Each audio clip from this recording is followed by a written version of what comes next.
Diamond Harbour Lok Sabha কেন্দ্রের প্রার্থী অভিষেক বন্দ্যোপাধ্যায় তিনিও কিন্তু ভোট দিয়ে বেরিয়ে এদিন ভোটদানের পর হাসি মুখে ভোটদানে বেরিয়েছেন এবং এদিন সাংবাদিকদের মুখোমুখি হয়ে প্রশ্ন করা হলে তিনি উত্তর দেন শান্তিপূর্ণ এবং নির্বিঘ্নে ভোট প্রক্রিয়া চলছে।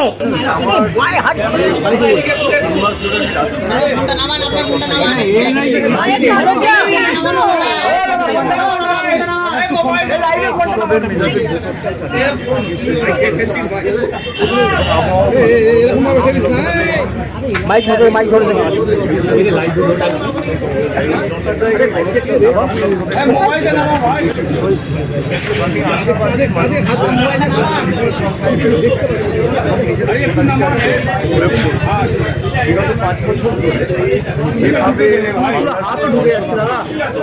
তার জবাব সাধারণ মানুষ, গরিব খেটে খাওয়া মানুষ, মহিলাকে ধারাবাহিকভাবে লাঞ্ছিত, বঞ্চিত, নিপীড়িত করে রাখা হয়।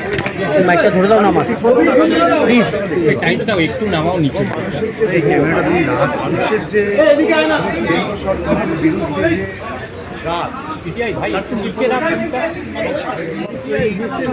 দক্ষিণের মতো আসনেই নয়, সর্বত্র পশ্চিমবঙ্গের 42টা আসন সহ ভারতবর্ষের যে সাধারণত আসনে আজকে ভোটদান রয়েছে,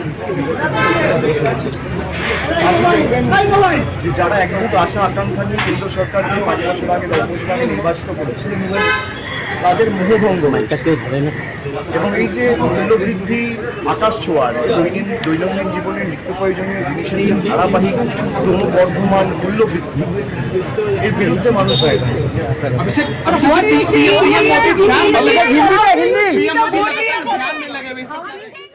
আপনারা দেখছেন বাংলা নিউজ কলকাতা।